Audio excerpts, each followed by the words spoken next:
नमस्कार मित्रांनो, आपल्या सगळ्यांचं हार्दिक स्वागत आहे आपल्या आवडत्या कार्यक्रमात ज्याचं नाव आहे हॅलो डॉक्टर। मी डॉक्टर निखिल विद्या हरेंद्र शासने आपल्या सगळ्यांचं हार्दिक स्वागत करतो। मित्रांनो, कार्यक्रमाचा श्री गणेश करूया एका संस्कृत सुभाषिताने।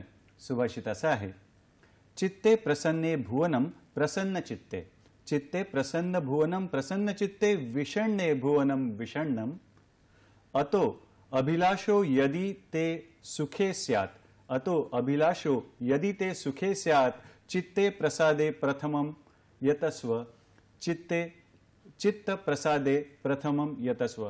म्हणजे मित्रांनो, जर मन प्रसन्न असेल तर आपल्या सभोवती जे जग आहे ते प्रसन्न असतं। आपलं मन जर उदास असेल तर आपल्या सभोवतीचं पूर्ण जग आपल्याला उदास वाटतं। म्हणून जर आपल्याला आनंदी, प्रसन्न आणि उत्साही असं मन हवं असेल तर, किंवा उत्साही असं जग हवं असेल तर सर्वात प्रथम आपण मनाला प्रसन्न ठेवायसाठी प्रयत्न केले पाहिजेत, बरोबर मित्रांनो। आणि घरामध्ये बाळ असलं किंवा लेकरू असलं तर आपोआपच घर प्रसन्न होतं।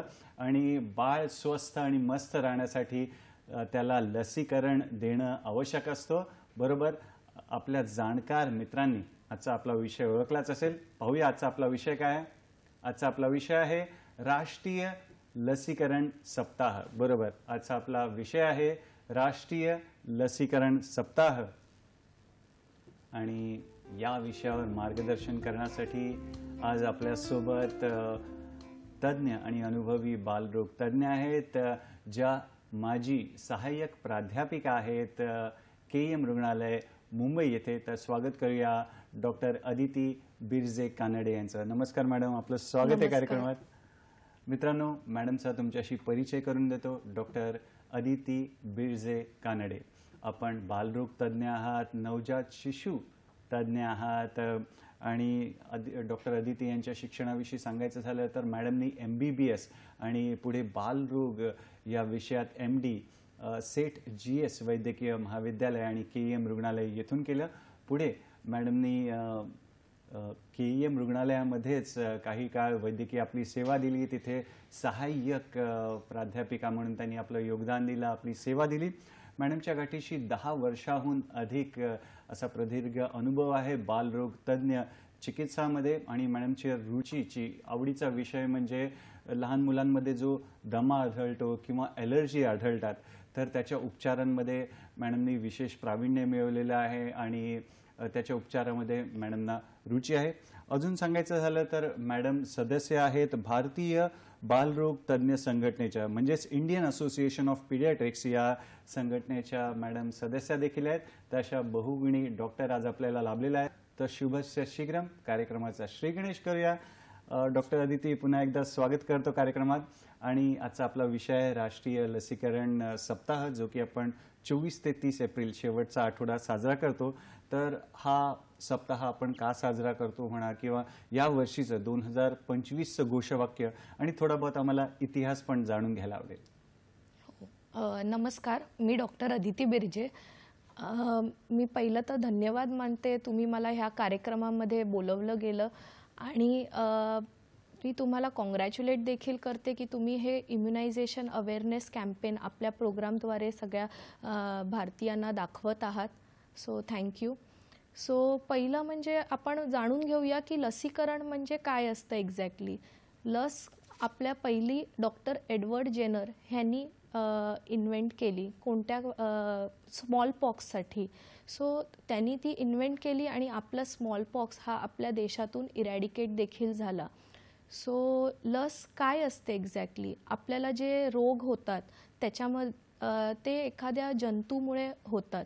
तर ते जंतू आयदर मृत प्रमाणात किंवा ते अंशतः प्रमाणात आपल्या बॉडीमध्ये जेव्हा इंजेक्ट केले जातात किंवा ते आपल्या तोंडाद्वारे ओरली जातात, त्यामुळे आपल्या बॉडीमध्ये एक अँटीबॉडीज तयार होतात। तर त्यामुळे आपल्या बॉडीमध्ये रोगप्रतिकारशक्ती निर्माण होते आणि त्यामुळे आपण आपल्या बॉडीमध्ये त्या अँटीबॉडीज हे नियमित राहतात आणि जेव्हा कधी आपल्याला तो रोग आढळला जातो तेव्हा ते रोग कमी प्रमाणात किंवा त्याचे कॉम्प्लिकेशन्स ते प्रिव्हेंट करतं। तर मोस्टली तुम्ही पाहिलं असेल की कोविड वॅक्सीन आपण घेतो, पण प्रत्येकाला कोविड झालेला, पण त्याची जी सिव्हिॲरिटी होती ती लस घेतल्यामुळे कमी झाली. सो पोस्ट कॉम्प्लिकेशन्स जे असतात ते प्रिव्हेंट केले जातात वॅक्सिनद्वारे. तर ह्या वर्षीचं तुम्ही विचारलं ते घोषवाक्य 2025चं जे वर्ल्ड हेल्थ ऑर्गनायझेशनने दिलं आहे ते आहे immunisation for all is humanly possible. So म्हणजे लसीकरण हे फक्त नवजात बालकांना नव्हे तर प्रौढ व्यक्तींना प्लस किशोर अवस्थेत म्हणजे अडोलेसंट मुलांना आणि मुलींना देखील अवेलेबल केलं जाऊ शकतं. फारच छान, सहज सोप्या शब्दामध्ये मॅडम तुम्ही आम्हाला सांगताय. म्हणजे एका प्रकारे वॅक्सिन देतो, लस देतो म्हणजे आपल्या शरीराला रोग प्रतिकारक शक्ती निर्माण करतो, त्या किटाणूची, त्या विषाणूची ओळख करून देतो. मृत अवस्थेमध्ये असतो, जेणेकरून तो जेव्हा जिवंत अवस्थेत येईल तेव्हा आपलं शरीर तयार असेल त्याच्याशी लढायला आणि ती लढाई शरीराला जिंकून द्यायला. तर मॅडम थोडं आम्हाला हे पण सांगा की हे लसीकरणाचं महत्त्व काय किंवा का गरजेचं आहे कृपया, आणि जर जोडून प्रश्न विचारतो फायदे काय लसीकरणाचे ते देखील कृपया आम्हाला सांगा. तर जेव्हा बाळ जन्मतं त्याच्यामध्ये त्याला इम्युनिटी नसते, त्याच्यामध्ये रोग प्रतिकार शक्ती नसते. तर आई जे दूध पाजते बाळाला पहिल्या 6 महिने जे ब्रेस्ट फीडिंग असतं, तर आईद्वारेच बाळाला अँटीबॉडीज हे बाळाच्या बॉडीमध्ये जातात.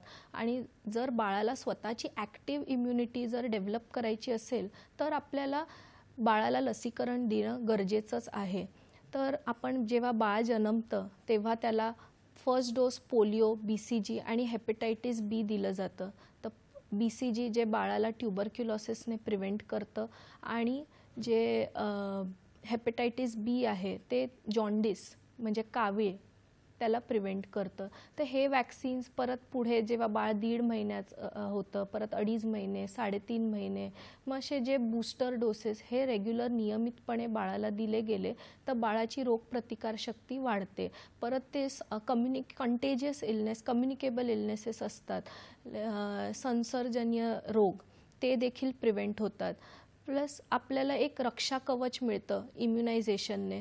तर जर आपण वॅक्सिनेशन बाळाला जर नियमितपणे दिलं तर बाळ सुदृढ आणि हेल्दी आणि फिट होतं आणि बाळ गुटगुटीत, आणि जर आपलं बाळ जर गुटगुटीत आणि हेल्दी असेल तर आपलं घर देखील आनंदी असतं. फारच छान मॅडमनी सहज सोप्या शब्दात सांगितलं की कवच कुंडला आपण एका प्रकारे आपल्या बाळाला साठी देत असतो, लस देतो म्हणजे. आणि मॅडम आजचा जो विषय आहे राष्ट्रीय लसीकरण सप्ताह, तर राष्ट्रीय लसीकरणाचं काही वेळापत्रक आहे का कृपया ते सुद्धा आम्हाला सविस्तर समजावा किंवा सविस्तरपणे सांगा. हो, तर आपण पाहिलं की पहिलं जन्मता जेव्हा बाळ जन्मतं तर आपण आधीच डिस्कस केलं की बाळाला पोलिओ, BCG जे ट्युबरक्युलोसिससाठी जे इंजेक्शन असतं, कारण ट्युबरक्युलोसिसचं इंजेक्शन आपल्या लेफ्ट आर्मवरती दिलं जातं. तर ते देणं का गरजेचं आहे, कारण आपण आपल्या ऑलमोस्ट 10 जे अडल्ट्स असतात त्यामध्ये जे एक बाळ तरी असतं तर त्याला ट्युबरक्युलोसिस होण्याची खूप शक्यता असते. आणि मुलांमध्ये ती इम्युनिटी एवढी नसल्यामुळे त्यांना मेंदूचा TB देखील होऊ शकतो. तर हे इंजेक्शन आपण जर घेतलं तर ते ट्युबरक्युलर मेनिंजायटिसचा आजार आपण प्रिव्हेंट करू शकतो. आणि हेपेटायटिस B म्हणजे जॉन्डिस हा लसीकरण घेतला पाहिजे. मग 1.5 महिन्याला त्रिगुण लस म्हणजे DPT, डिफ्थेरिया, पोलिओ, टिटेनस हे वॅक्सिन अवेलेबल असतं अलॉंग विथ हेपेटायटिस B आणि HIB पेंटावॅलेंट म्हणून. मग OPVचा फर्स्ट डोस असतो आणि रोटा व्हायरस जे डायरिया प्रिव्हेंट करण्यासाठी असतं, तर तो एक डोस दिला जातो. मग 10 म्हणजे 2.5 महिन्याला पुन्हा हे सेम डोसेस दिले जातात आणि मग 14 वीक्सला म्हणजे 3.5 महिन्याला देखील हे सेम डोसेस दिले जातात.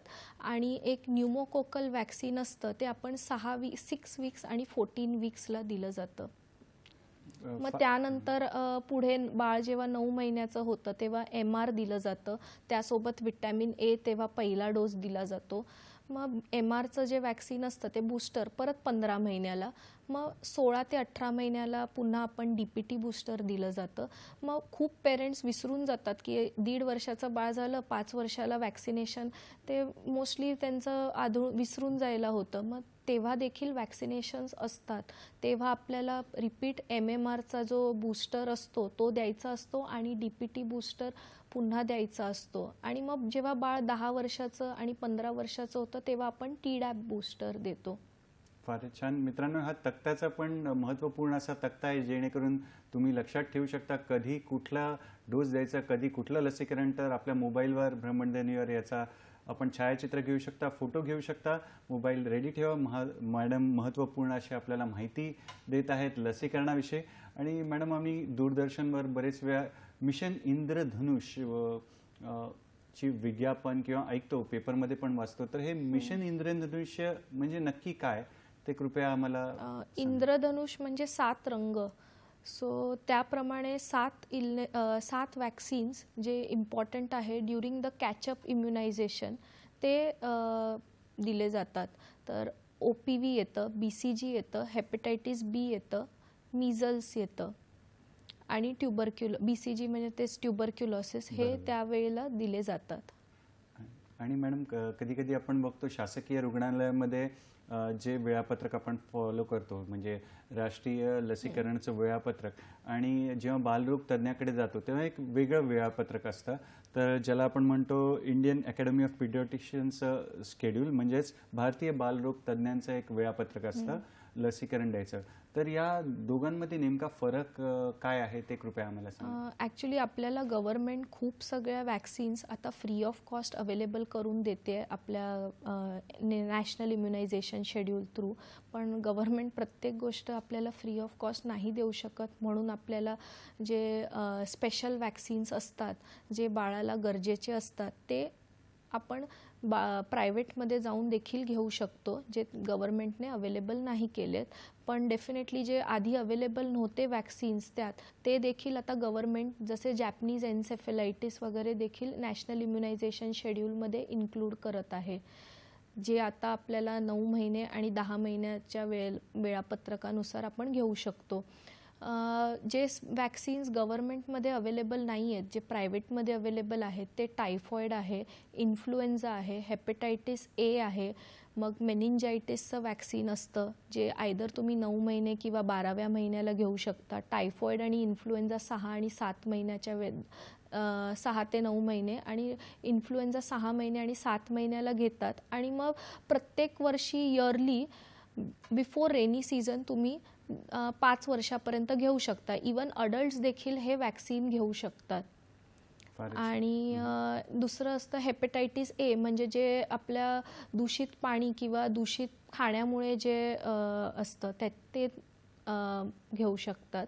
आणि नेक्स्ट येतं की आता 9 ते 14 वर्षाच्या मुली आणि मुलांना देखील सर्वायकल कॅन्सर वॅक्सिन अवेलेबल झालं आहे, तर ते देखील तुम्ही देऊ शकता मुलांना. इट प्रिव्हेंट सर्वायकल कॅन्सर आणि पिनाईल कॅन्सर पण. फारच छान. मित्रांनो, लसीकरणाविषयी जे बाळाचं कवच कुंडल आहे त्याविषयी आजची आपली चर्चा सुरू आहे. तुमच्या प्रश्नांची देखील आम्ही वाट पाहत आहोत.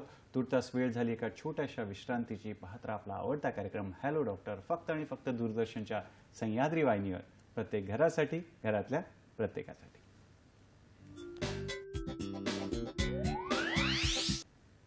विश्रांतीनंतर पुन्हा एकदा आपलं स्वागत आहे आपल्या आवडत्या कार्यक्रमात, ज्याचं नाव आहे हॅलो डॉक्टर. आणि आज आपली चर्चा सुरू आहे राष्ट्रीय लसीकरण सप्ताहाविषयी, जागतिक लसीकरण सप्ताहाविषयी, जो की 24 ते 30 एप्रिल आपण साजरा करतो. आणि या विषयावर अनुभवी आणि तज्ज्ञ, बालरोग तज्ज्ञ डॉक्टर अदिती बिरजे कानडे आपल्यासोबत आहेत, ज्या की माजी सहाय्यक प्राध्यापिका होत्या KEM रुग्णालय मुंबई येथे. मॅडम, लसीकरणाविषयी चर्चा सुरू होती आणि कृपया आम्हाला सांगा की कुठल्या लसी घेणं गरजेचंच आहे. आणि जोडून असा प्रश्न हे विचारतो की लसीकरणचे जे तक्ता असतो, कार्ड असतो, त्याच्यात वेगवेगळ्या तारखा असतात, त्याचं महत्त्व काय, ते का जपल्या पाहिजे, त्याविषयी कृपया आम्हाला सांगा.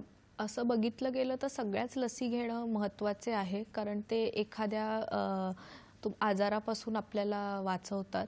तर पण जे गव्हर्नमेंटमध्ये फ्री ऑफ कॉस्ट आहे ते देखील ते कंपल्सरी वॅक्सिन्स ते देखील तुम्ही घेतलेच पाहिजे.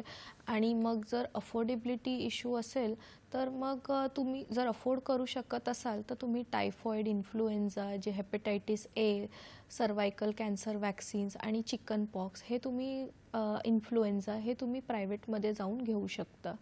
मॅडम या वेळेवर आपल्याला एक फोन आलेला आहे, पुण्याहून फोन आहे. मंगल आपटे यांचा फोन आहे, पाहूया त्यांचा प्रश्न काय. नमस्कार मंगल ताई, आपलं स्वागत आहे कार्यक्रमात. कृपया आपला प्रश्न. आजचा विषय खूपच छान आहे. मला फक्त असं विचारायचं, ते इंजेक्शन दिल्यानंतर त्याची ऍलर्जी येऊ शकते का आणि ती कशी काळजी घ्यावी? आणि दुसरी गोष्ट, हे बाळ झालं की बाळ झाल्या लगेच आपण त्यांना दूध पाजत नाही, आईच्या अंगावर दूध नसतं, तर ते पाणी पाजू नये म्हणून हल्ली म्हणतात. तर मग बाळाला काय द्यावं? पाणी न देता आईच्या अंगावर दूध पाजतात ते सगळं माहिती, पण मग थोडंसं आता उन्हाळ्याचे दिवस आहेत तर मग एखादा ड्रॉप, एखादा पाणी काय हरकत आहे का, असं माझं विचारायचं. धन्यवाद. चांगला प्रश्न आहे मॅडम, काय सांगणार? नमस्कार मंगलताई. तुमचा प्रश्न बघा, बाळ जन्मल्या आम्ही पहिलं सांगतो की ब्रेस्ट क्रॉल करावं, म्हणजे बाळाला इमिजिएटली आईच्या छातीवर हे ठेवून त्या बाळाला आईचं दूधच पाजावं, कारण आईच्या दुधामध्ये 90% पाणी असतं. वरून बाळाला पहिले 6 महिने बिलकुल पण बाळाला पाणी द्यायचं नसतं. फक्त exclusive breast feeding for first 6 months. बाळाला फक्त आईचं दूधच पहिले 6 महिने द्यायचे. मग 6 महिन्यानंतर तुम्ही कॉम्प्लिमेंटरी फीडिंग स्टार्ट करू शकता. वॅक्सिन्ससोबत जे ॲडिटिव्ज असतात, म्हणजे त्यासोबत त्यामुळे बाळाला कधीकधी एलर्जी होऊ शकते. पण तुम्ही तुम्हाला तुमचे डॉक्टर जे लसीकरण देत आहे ते तुम्हाला एलर्जिक रिॲक्शन्सबद्दल, जे तुम्हाला जे लाल होतं, रॅशेस होतात, त्या देखील तुम्हाला ते एक्सप्लेन करतात. तुम्ही तुमच्या नियर बाय पिडियाट्रिशियनशी हे कन्सल्ट करू शकता जेव्हा कधी ते होतं तेव्हा. आणि बाळाला ताप देखील येतो वॅक्सिन दिल्यावर, तर तुम्हाला बाळाच्या वजनाप्रमाणे बाळाला तो डोस दिलाच पाहिजे इंजेक्शन, ताप न येण्यासाठी. फारच छान मॅडम. याला जोडून प्रश्न विचारतो, छान प्रश्न होता की काही वेळेला बाळाला जे ते जन्माला आल्यावर मध देखील चाटवतात किंवा भरवतात, तर म्हणजे पुढे हृदयाचा त्रास होऊ नये या दृष्टीने, प्रिव्हेंटिव्ह म्हणून. तर कितपत योग्य आहे? आपण गैरसमजाकडे पण येणार आहोत, कृपया याविषयी सांगा. मध नाही, हे अयोग्य आहे. बाळाला मध पहिलं 1 वर्ष द्यायचं नसतं, कारण त्याने बॉट्युलिझम ह्याचा रिस्क वाढतो. तर बाळाला मध स्ट्रिक्टली 1 वर्षापर्यंत द्यायचं नसतं. इनफॅक्ट त्यासोबत मी ॲड करते की बाळाला मीठ 1 वर्षापर्यंत द्यायचं नसतं, जे आपल्याला हायपरटेन्शन आणि हे सगळे पुढे जे आजार होतात, कारण आपली बॉडी यूज टू नसते, बाळाची बॉडी ते मीठ एक्सक्रीट करण्यामध्ये, त्यांचे किडनीज डेव्हलप नसतात, म्हणून ते देखील द्यायचं नसतं. आणि परत 2 वर्षापर्यंत बाळाला साखर देखील द्यायची नसते, टू प्रिव्हेंट डायबिटीज. फारच छान महत्त्वाची माहिती डॉक्टर अदिती आपल्याला देत आहेत मॅडम. आणि लसीकरणाच्या तक्त्याविषयी, त्याच्या दिनांकाविषयी तुम्ही सांगत होतात. जोडून एक प्रश्न तुम्हाला विचारतो की आजकाल आपण पेनलेस वॅक्सिन हा सुद्धा शब्द आम्ही ऐकतो, वाचतो, तर तो काय प्रकार आहे, त्याविषयी देखील कृपया मला सांगा. सर्वांना मिसकन्सेप्शन आहे की पेनलेस वॅक्सिन इंजेक्शनद्वारे दिलं जात नाही, तर हे चुकीचं आहे. पेनलेस वॅक्सिन जे आपल्या प्रायव्हेट सेक्टरमध्ये अवेलेबल असतं ते देखील इंजेक्शनद्वारेच दिलं जातं. त्याचा कन्सेप्ट असा आहे की पेनलेसमध्ये फक्त एका वॅक्सिनसाठीच ते पेनलेसचा कन्सेप्ट आहे, DPTसाठी. त्यात पण पर्टुसिस स्ट्रेन जो असतो, जो असेल्युलर आहे, तो पेनलेस आहे. आणि जे होल सेल जे आपल्या गव्हर्नमेंटमध्ये मिळतं ते पेनफुल वॅक्सिन आहे. तर स्पेशली जे पेनलेस कन्सेप्ट आहे तो पोस्ट वॅक्सिनेशनचे जे साईड इफेक्ट्स असतात, जसे की फीवर, हायग्रेड फीवर, एक्सेसिव्ह चिडचिड होणं बाळाची, किंवा त्यानंतर जे हायग्रेड तापामुळे बाळाला जी आकडी येते, ते सगळं पेनलेस वॅक्सिनने प्रिव्हेंट होऊ शकतं, मोस्टली 99% केसेसमध्ये. पण 1% Kesla depending upon the immunity की बाळाला तेवढाच ताप आणि तेवढंच 1% केसेसमध्ये ते हायग्रेड येऊ शकतो पेनलेस वॅक्सिन्सने पण जे इम्युन रिस्पॉन्स जो आहे तो दोघांचा पेनलेस आणि पेनफुल वॅक्सिन्सचा सेमच आहे. तर पेनलेस वॅक्सिन इन शॉर्ट आहे की आपल्याला जे पोस्ट वॅक्सिनेशनचे जे हायग्रेड फीवर, एक्सेसिव्ह इरिटेबिलिटी आणि जे आकडी ह्याचे प्रमाण कमी करण्यासाठी पेनलेस वॅक्सिन्स हेल्पफुल असतात. आणि मॅडम असा बहुतेक जणांच्या मनात प्रश्न असतो की लसीकरणाला काही पर्याय उपलब्ध आहे का? कृपया त्याविषयी देखील आम्हाला सांगा. नाही, लसीकरणाला काही पर्याय नाही आहे. तुम्हाला लसी घ्याव्याच लागतील. तर कारण आपल्या बॉडीमध्ये रोगप्रतिकार शक्ती जे लसीकरणाद्वारे मिळते ती पॅसिव्ह इम्युनिटी असते. ओके, तर ते घ्यावेच लागते. जेव्हा आपल्याला आजार होतो तेव्हा आपल्यामध्ये ॲक्टिव्ह इम्युनिटी डेव्हलप होते. सो तुम्हाला लसीकरण घेतलेच पाहिजे सो दॅट आपले कॉम्प्लिकेशन्स असतात त्या आजाराचे ते प्रिव्हेंट करू शकतो आपण. फारच छान. मित्रांनो, अधोरेखित करतोय की त्याचा लसीकरणाचा फायदाच होतो आपल्याला, तर जरूर आपल्याला घ्यायचं आहे. मॅडम, बुलढाण्याहून आपल्याला फोन आहे. निलेश दादांचा फोन आहे, पाहूया त्यांचा प्रश्न काय. नमस्कार निलेश दादा, आपलं स्वागत आहे कार्यक्रमात. आपला प्रश्न विचारा. सर, मुलगी आहे माझी 7 वर्षाची. हां, तिला आपण शासकीय रुग्णालयातले जे लसीकरण असतात ते आपण कंप्लीट दिले. बरं, 7 वर्षापर्यंतचे जे डोसेस असतात ते. सलग विचारा, प्रश्न सलग विचारा. हो हो. आणि त्यानंतर जे मॅडमने सांगितलं असतं की आपण प्रायव्हेटमध्ये तिला लसीकरण देऊ शकलो असतो, जे प्रायव्हेटमध्ये उपलब्ध असतात ते तिला दिला गेले नाही. ते स्किप झालेत सर, प्रायव्हेटचे जे द्यायचे असतात ते. बरं, तर मग आता तिला कुठले डोस देता येतील आपल्याला 7 वर्षानंतरचे, जे प्रायव्हेटमध्ये आणि सरकारी मधले? बरं. धन्यवाद आपल्या प्रश्नासाठी. काय सांगणार मॅडम? 7 वर्ष. नमस्कार निलेश दादा. तुमचा प्रश्न बघा, 7 वर्षाच्या मुलाला तुम्ही जेव्हा पावसाळा सुरू होतोय त्याच्या आधी तुम्ही इन्फ्लुएन्झा वॅक्सिन देऊ शकता. त्यानंतर तुम्ही बूस्टर चिकन पॉक्सचे 2 डोसेस हेपेटायटिस एचे आणि 9 वर्षाचे बाळ झाल्यावरती तिला सर्वायकल कॅन्सर वॅक्सिन देखील देऊ शकता. तर ते तुम्ही तुमच्या नियरबाय पीडियाट्रिशियनशी डिस्कस करून त्यांच्याशी बोलून तुम्ही हे सगळे डोसेस हळूहळू 4 आठवड्याच्या गॅपने एक वॅक्सिन तुम्ही देऊ शकता. फारच छान. मॅडम, आपले मित्र आपल्याला छान फोन करून प्रश्न विचारत आहेत, ज्याचा लाभ सगळ्यांनाच होतोय. तर पुन्हा एकदा गैरसमज कुठले कुठले असतात त्याविषयी कृपया आम्हाला स्पष्टता येऊ द्या. कृपया त्याविषयी सांगा. बघा, खूप वेळा कसं असतं की बाळाला वॅक्सिन दिलं आणि त्यानंतर भरपूर ताप येतो. तर म्हणून पेरेंट्स म्हणजे कुठे ना कुठे घाबरतात की मी परत लसीकरणाला कसं जाऊ, भीती वाटते ताप आला तर. पण तुम्ही तुमच्या हेल्थकेअर प्रोव्हायडरशी डिस्कस करू शकता आणि त्यांना विचारू शकता की बाळाला कोणतं औषध द्यावं ताप आला तर आणि किती डोस त्याच्या वजनाप्रमाणे द्यावं.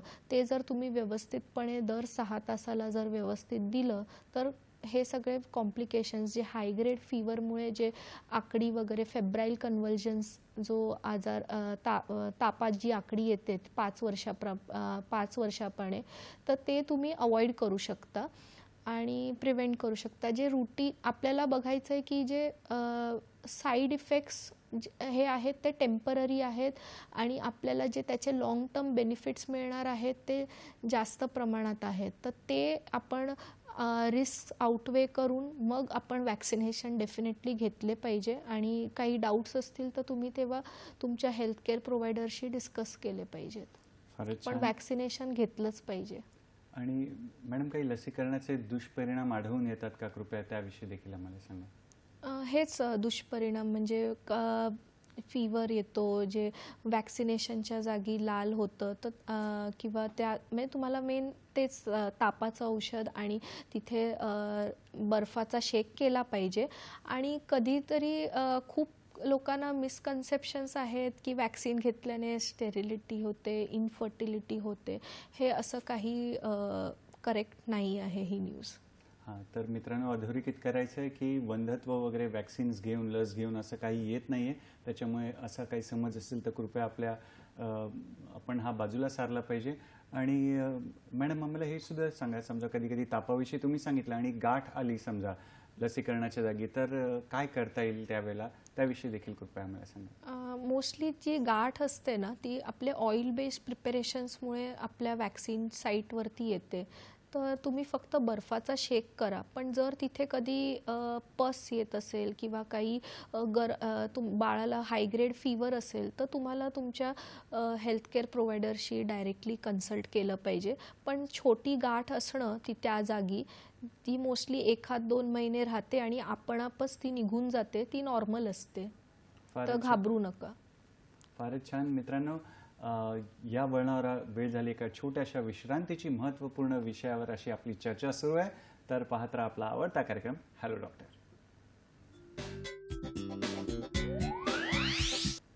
विश्रांतीनंतर पुन्हा एकदा आपलं स्वागत आहे आपल्या आवडत्या कार्यक्रमात, ज्याचं नाव आहे हॅलो डॉक्टर. आणि आज आपली चर्चा सुरू आहे जागतिक लसीकरण सप्ताहाविषयी, राष्ट्रीय लसीकरण सप्ताहाविषयी. आणि अनुभवी तज्ज्ञ, बालरोग तज्ज्ञ डॉक्टर अदिती बिरजे कानडे आपल्यासोबत आहेत, ज्या की माजी सहाय्यक प्राध्यापिका आहेत KEM रुग्णालय मुंबई येथे. मॅडम, आपली चर्चा सुरू होती लसीकरणाविषयी. तुम्ही सांगितल्याप्रमाणे कवच कुंडल बालकाला मिळतं लसीकरणाच्या साहाय्याने. तर लसीकरण आम्हाला कुठे घेता येईल आणि काही शासकीय योजना आहेत का, त्याविषयी देखील आम्हाला सांगा. लसीकरण आपण इथे आपल्या नियरबाय डिस्पेन्सरीजमध्ये, गव्हर्मेंट डिस्पेन्सरीजमध्ये, अर्बन हेल्थ केअर सेंटर्समध्ये, प्रायमरी हेल्थ केअर सेंटर्समध्ये किंवा रुग्णालयात देखील, गव्हर्मेंट रुग्णालयात देखील जाऊन आपण घेऊ शकतो. बरोबर, म्हणजे प्राथमिक आरोग्य केंद्रामध्ये आणि शासकीय रुग्णालयांमध्ये. आणि काही त्याचे काही चार्जेस असतात का? हे सगळं फ्री ऑफ कॉस्ट असतं गव्हर्मेंट सेटअपमध्ये. तर तुम्ही नियमितपणे तुमचा डोस ज्या वेळेला असेल तेव्हा ते वेळापत्रकानुसार तुम्हाला जी डेट दिली जाते त्याच्या जर खूपच मिस झालं, बाळाला ताप वगैरे असेल, तर तुम्ही 1 आठवडा डिले करून तिथे जाऊन घेऊ शकता, पण त्याच्याहून जास्त डिले करू नका. फारच छान. पुण्याहून, जे महाराष्ट्राचं सांस्कृतिक शहर आहे, तिथून आपल्याला फोन आलेला आहे, तर पाहूया प्रश्न काय आहे. नमस्कार, आपलं स्वागत आहे कार्यक्रमात. कृपया आपला प्रश्न विचारा. हॅलो. हां, सलग प्रश्न विचारा. हा सर, माझा प्रश्न असा आहे की माझी नात 3.5 महिन्याची आहे, तिला आजच लस दिली आहे. तर आता आम्ही गव्हर्नमेंट हॉस्पिटलमध्ये दिली, पण नंतर प्रायव्हेटमध्ये दिली तर चालेल का? काही लोक म्हणतात गव्हर्नमेंट आणि प्रायव्हेटच्या लसी वेगळ्या असतात, तर हे खरं आहे का? हां, धन्यवाद अनिताजी आपल्या प्रश्नासाठी. काय सांगणार मॅडम? नमस्कार. तुम्ही आता ऑलरेडी 3.5 महिन्याची गव्हर्नमेंटमध्ये लस घेतली आहे, म्हणजे तुम्ही आता प्रायव्हेटमध्ये देखील जाऊन लस घेऊ शकता. प्रायव्हेटमध्ये जो आता शेड्यूल असतो तो 6 महिन्याला असतो आणि गव्हर्नमेंटमध्ये असतो तो डायरेक्टली आता 9व्या महिन्यात असतो. तर काही प्रॉब्लेम नाही आहे. जर तुम्हाला जिथे कम्फर्टेबल असेल तिथे जाऊन तुम्ही लसीकरण घेऊ शकता, बट इम्पॉर्टंट आहे की तुम्हाला लस घ्यायची आहे. फारच छान. मॅडम, थोडासा पुढे प्रश्न विचारतो की जेव्हा जन्माला बाळ येतं तेव्हा आपण BCGची लस देतो, तिथे डाव्या दंडावर आपल्या खूण पण येते.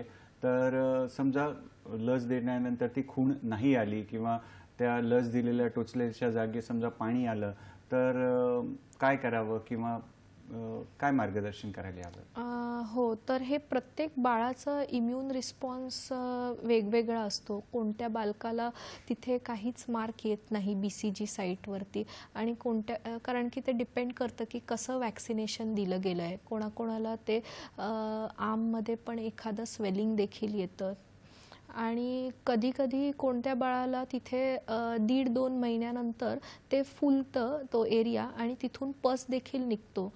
आणि त्यानंतर तिथे थोड्या दिवसाने स्कार फॉर्म होतो, तर ते देखील नॉर्मल आहे. तर ह्यात घाबरण्याची काही गोष्ट नाही आहे. तर प्रत्येक चाइल्डचं जे इम्यून रिस्पॉन्स असतो त्याप्रमाणे बॉडी रिॲक्ट करतं आणि त्याप्रमाणे तिथे रिॲक्शन, BCG साईट रिॲक्शन दिसलं जातं. बरोबर, छान मित्रांनो. तर जवळील प्राथमिक आरोग्य केंद्रात, शासकीय रुग्णालयात जाऊन जरूर लस घ्यायची आहे, घाबरायचं काही कारण नाही आहे. पुढे मॅडम, जी 9व्या महिन्यामध्ये आपण लस घेतो त्याच्यानंतर एक व्हिटॅमिन Aचा डोस देखील दिला जातो, तर त्या डोसचं काय महत्त्व आहे त्याविषयी आम्हाला सांगा. व्हिटॅमिन A आपल्या डोळ्यांसाठी खूप इम्पॉर्टंट आहे. तर व्हिटॅमिन A जर आपल्याला डेफिशियन्सी झाली तर आपल्याला ब्लाइंडनेस पर्यंत ब्लाइंडनेस होऊ शकतं. तर त्याचं इनिशियल स्टेज असतं की एक बायटॉट स्पॉट येतो डोळ्यामध्ये, त्यानंतर कॉर्नियल झेरॉसिस आणि मग किरॅटोमलेशिया आणि फायनली नाईट ब्लाइंडनेस होतं. तर ते हे ब्लाइंडनेस प्रिव्हेंट करण्यासाठी आपल्याला 9व्या महिन्यात विटॅमिन ए घ्यायचं असतं. तर ते 1 लाख इंटरनॅशनल युनिट आपल्याला गव्हर्नमेंट सेंटर्समध्ये जाऊन आपल्याला मिळतं. आणि मग प्रत्येक एव्हरी 6 मंथली दर 6 महिन्याला 5 वर्षापर्यंत तुम्ही आठवणीने तुमच्या नियरबाय लसीकरण सेंटरमध्ये जाऊन ते विटॅमिन ए घ्यायचं असतं, 2 लाख इंटरनॅशनल युनिट्स. तर ते तुम्हाला तिथे गाईड केलं जाईल, पण न चुकता तुम्ही विटॅमिन ए घ्या लसीकरणासोबत. आणि मॅडम, कधी जर समजा तुम्ही म्हटलं हातावर जी लस आपण देतो आणि एखादं कुपोषित बालक असेल, म्हणजे ज्याचा हात छोटा असेल, रुंदी छोटी असेल, तर ज्याला आपण मिड आर्म सर्कम्फरन्स म्हणतो, तो कमी असेल, तर अशा मुलांमध्ये आपण कशी लस देतो? आपण अशा मुलांमध्ये त्यांचं जर मोस्टली थाय फॅट जे जरा जास्त असेल तर तिथे एखाद्या तज्ञ पिडियाट्रिशियनकडे जाऊन आपण तिथे लसीकरण घेऊ शकतो.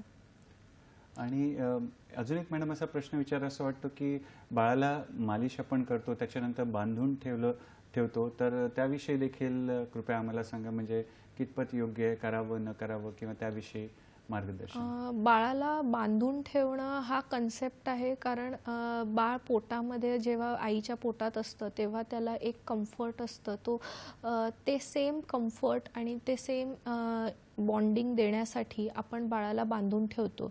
हां, जर बाळ अनकम्फर्टेबल असेल त्या ह्याच्यामध्ये तर आपण नाही केलं पाहिजे, पण मोस्टली बाळाला ते वूमसारखं एन्व्हायरमेंट मिळतं आईच्या पोटातलं, म्हणून आपण बाळाला बांधून ठेवायसाठी आपण सांगतो आणि त्याला थंडी देखील लागत नाही आणि बाळाला एक वॉर्मथ मिळते. आणि समजा इंजेक्शन दिलं, ताप आला त्यावेळेला, आणि अशा वेळेला मग मालिश करणं योग्य आहे की अयोग्य आहे, टाळायचं काय? जर पुढचे 2 दिवस आपण पायाला जास्त प्रेशरने मालिश करणं अवॉइड करायचं, पण आपण पुढच्या बॉडीला, बाकीच्या बॉडी पार्ट्सना आपण मालिश करू शकतो. आणि ताप आला तर आपण अवॉइड करू शकतो मालिश. आणि अजून एक प्रश्न असा विचारायचा होता की जेव्हा HIV बाधित बाळ असतं तेव्हा त्याला लसीकरण करायचं का नाही, किंवा कुठल्या लसी देणं टाळायचं, असं काही असेल तर कृपया त्याविषयी देखील आम्हाला सांगा. बघा, HIV बाधितमध्ये आपण क्लिनिकल स्टेजिंग ऑफ HIV प्रमाणे जातो आणि त्याचं CD4 काउंट काय आहे, व्हायरल लोड किती आहे, पण शक्यतो आपण लाईव्ह वॅक्सिन्स HIV पीडित मुलांना देणं अवॉइड करतो. बरं. आणि आजकाल आपण MR वॅक्सिनविषयी पण ऐकतो, गोवर वॅक्सिन्स, किंवा घरोघरी आपण बघतो पल्स पोलिओचे पण आपण डोस दिला जातो. तर ह्या मोहिमेविषयी, या उपक्रमाविषयी देखील कृपया आम्हाला सांगा. जो पल्स पोलिओचा प्रोग्राम जो गव्हर्नमेंटने राबवला होता, त्यामुळे आपण पोलिओ ऑलमोस्ट हद्दपार करण्यात आला आहे.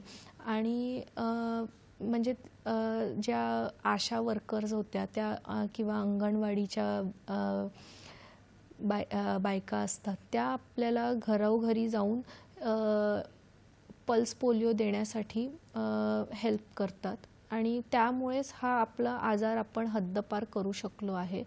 आणि MR कॅम्पेन ऑलमोस्ट जे मोस्टली 60% जे मॉर्टॅलिटी असते ती मिझल्समुळे जी झाली असते ती आपण MR कॅम्पेनद्वारे आपण प्रिव्हेंट केली आहे, चाइल्डहुड मॉर्टॅलिटी.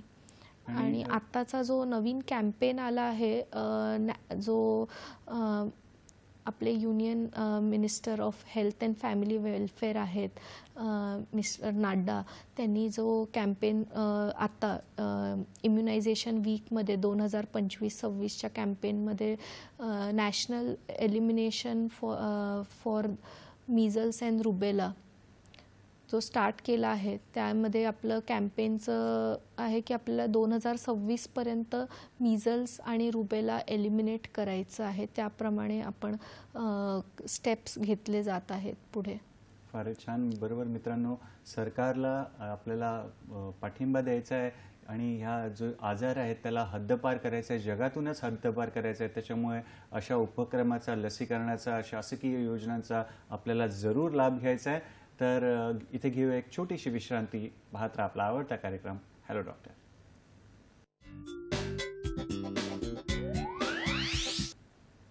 विश्रांतीनंतर पुन्हा एकदा स्वागत आहे. राष्ट्रीय लसीकरण सप्ताहाविषयी जो की 24 ते 30 एप्रिल आहे त्याविषयी चर्चा सुरू आहे. अनुभवी आणि तज्ज्ञ बालरोग तज्ज्ञ डॉक्टर अदिती बिरजे कानडे आपल्यासोबत आहेत. तर मॅडम, आपण लहान मुलांमध्ये, बालकांमध्ये लसीकरणाविषयी चर्चा केली. तर कृपया आम्हाला सांगा की प्रौढांसाठी पण काही लसी आहेत का, त्याविषयी आम्हाला सांगा. हो, प्रौढांसाठी देखील लसी असतात. त्यांची देखील जसं जसं आपलं एज वाढत जातं तसे आपल्याला विविध आजार होतात. Diabetes, hypertension, chronic lung diseases होतात. तर त्यामध्ये आपली इम्युनिटी खालावली जाते आणि त्यामुळे आपल्याला आजार होण्याची शक्यता असते. तर म्हणून आपण न्यूमोकोकल वॅक्सिन हे घेतलं पाहिजे, इन्फ्लुएन्झा घेतलं पाहिजे आणि आपण न्यूमोकोकल एव्हरी 5 इयर्स, मग टीडॅप जे असतं टिटेनसचं बूस्टर ते एव्हरी 10 इयर्स घेतलं पाहिजे. आणि चिकन पॉक्सचे 2 डोसेस जर आधी चिकन पॉक्स झाला नसेल तर तुम्ही घेऊ शकता. आणि त्यासोबत हेपेटायटिस बी, स्पेशली ज्या लोकांना इम्युनोसप्रेस्ड आहेत, ज्यांना स्टिरॉइड्सवर आहेत, ह्या सगळ्या गोष्टींवर आहेत, ते हेपेटायटिस बी स्पेसिफिकली त्यांनी घेतलं पाहिजे. आणि शिगेला म्हणजे देवी, हर्पीज झॉस्टर ऑफ्थॅल्मिकस जे मोठ्या प्रमाणात होतं ते शिगेलाचं वॅक्सिन देखील अवेलेबल आहे, ते तुम्ही घेऊ शकता. फारच छान.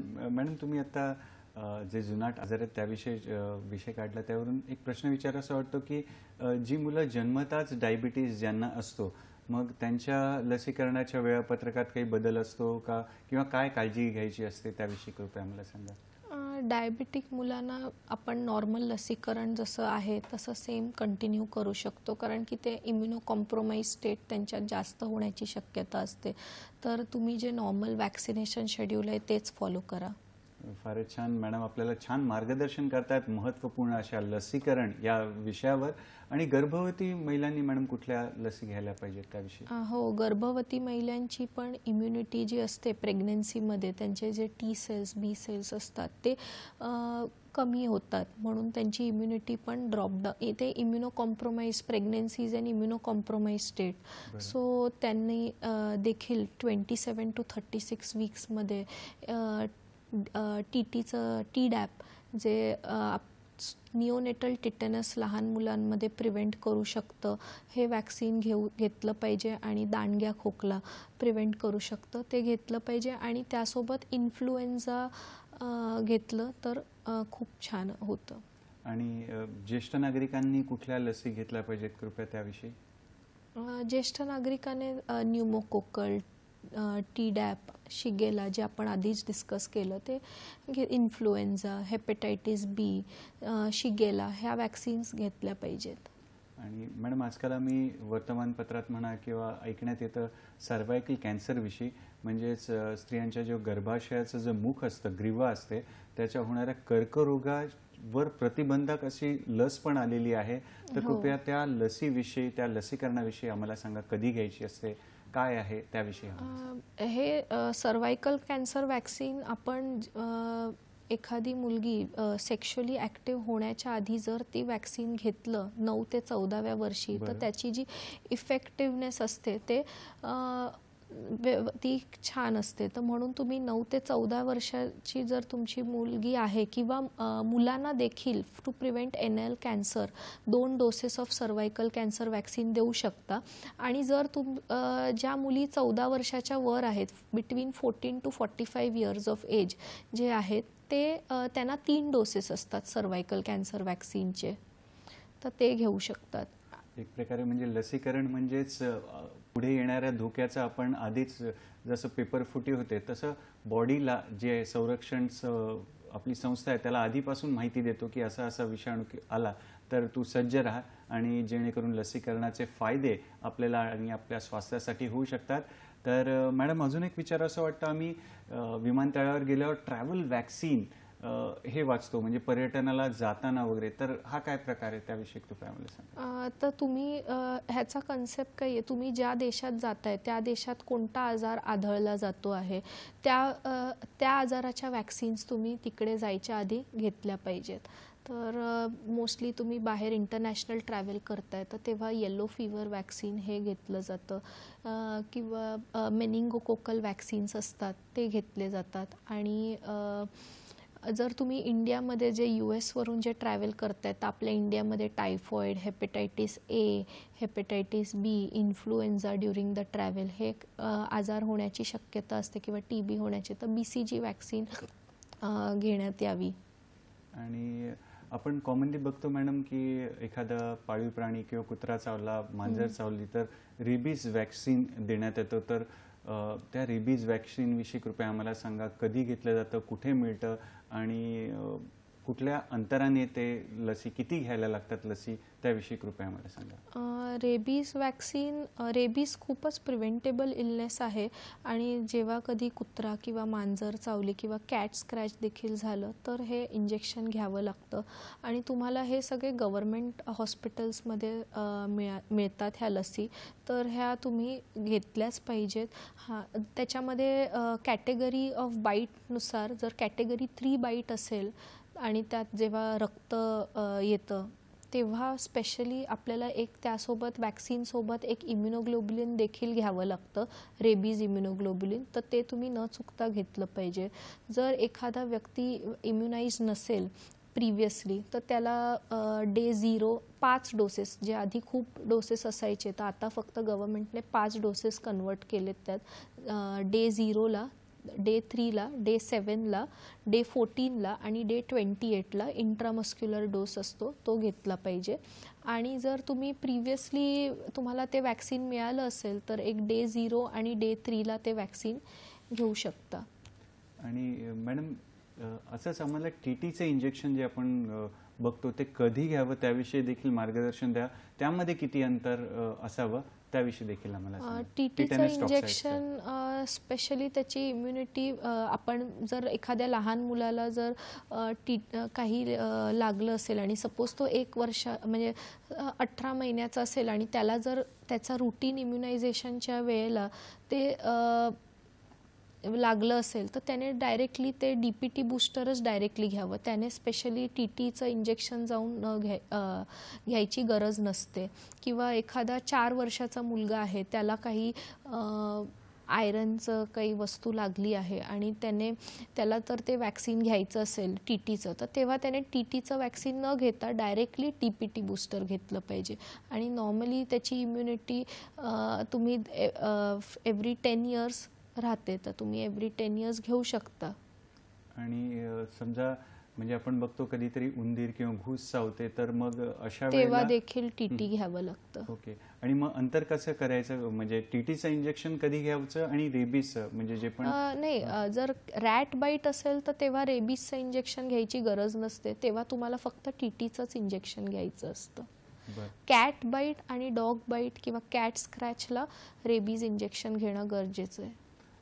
आणखी मॅडम कुठल्या लसीकरणाविषयी तुम्ही ज्याविषयी संशोधन चालू आहे किंवा जसं जॅपनीज एन्सेफलायटिस विषयी तुम्ही सांगितलं, तर कृपया त्या लसीविषयी आणि लसीकरणामध्ये काही संशोधन चालू असेल किंवा वेगवेगळे जे प्रकार आहेत, रूट्स ऑफ ॲडमिनिस्ट्रेशन म्हणतो, म्हणजे कोविडच्या वेळेला आपण बघितलेलं की नेझल स्प्रे वगैरे, किंवा तर असे नवीन नवीन काय सध्या लसीकरणाच्या बाबतीत संशोधन सुरू आहे, कृपया त्याविषयी देखील आम्हाला माहिती द्या. आधी तर ओरली वॅक्सिन्स आपण द्यायचो, इंट्रामस्क्युलर इंजेक्शन्स द्यायचो, इंट्राडर्मल देखील आता इंजेक्शन्स दिले जातात, नेझल स्प्रेद्वारे इंजेक्शन्स दिले जातात. तर हे नवीन नेझल स्प्रे जो आहे तो नवीन रूट ऑफ वॅक्सिनेशन आहे. ओके. आणि पण त्याचं संशोधन अजून सुरू आहे आणि अजून देण्यात आलं नाही आहे. फारच छान मॅडम. आणि जाता जाता आमच्या प्रेक्षक मित्रांना काय संदेश देणार, थोडक्यामध्ये काय सांगणार? लसीकरणाविषयी किंवा तुमचा संदेश काय असेल प्रेक्षक हो, मित्रांना? तर आपल्याला सगळ्यांनी लसीकरण घेतलंच पाहिजे. जर आपल्याला एक बाळ आपलं घरी सुदृढ आणि गुटगुटीत आणि आनंदी असेल पाहिजे तर. फारच छान मित्रांनो, महत्त्वपूर्ण असा आजचा आपला हा भाग हॅलो डॉक्टरचा आहे. तर यातला कुठला भाग जर तुमचा राहिला असेल किंवा तुम्ही लेट TV चालू केला असेल तर तुम्ही पुन्हा हा भाग बघू शकता, शेअर करू शकता आमच्या सोशल मीडिया हँडल्सवरून. तर पाहूया आपले सोशल मीडिया हँडल्स कुठकुठले आहेत. तर जो ईमेल ॲड्रेस आमचा आहे hellodoctor2026@gmail.com. फेसबुकविषयी सांगायचं झालं तर फेसबुकवर DD सह्याद्री. यूट्यूब चॅनल आमचं आहे दूरदर्शन सह्याद्री, त्यावर आपण हा कार्यक्रम पुन्हा पाहू शकता. आणि आमचं X हँडल आहे DD सह्याद्री. तर जरूर हा कार्यक्रम कसा वाटला आम्हाला कळवा. मित्रांनो, वेळेला मर्यादा आहे, पण आमचं जे प्रेम आहे त्याला मर्यादा नाही आहे. त्याच्यामुळे पुढील भागात एक नवीन विषय घेऊन आम्ही तुमच्या भेटीला येणारच आहोत. तर पहिले आपण मॅडमना आभार प्रदर्शन करूया. मॅडम, तुम्ही आपल्या व्यस्त वेळापत्रकातून वेळ काढून इथे आलात आणि आम्हाला आजच्या महत्त्वपूर्ण विषयावर मार्गदर्शन दिलं. त्यासाठी दूरदर्शनच्या सह्याद्री वाहिनीतर्फे, आमचा जो हॅलो डॉक्टरचा संघ आहे त्यांच्यातर्फे आणि महत्त्वपूर्ण आमचे जे प्रेक्षक मित्र आहेत त्यांच्यातर्फे खूप खूप तुम्हाला शुभेच्छा आणि पुढील वाटचालीसाठी देखील शुभेच्छा. तर मित्रांनो, आज इथेच थांबूया. तर भेटूया पुढील भागात एका नवीन कार्यक्रमात. तुर्तास धन्यवाद. नमस्कार.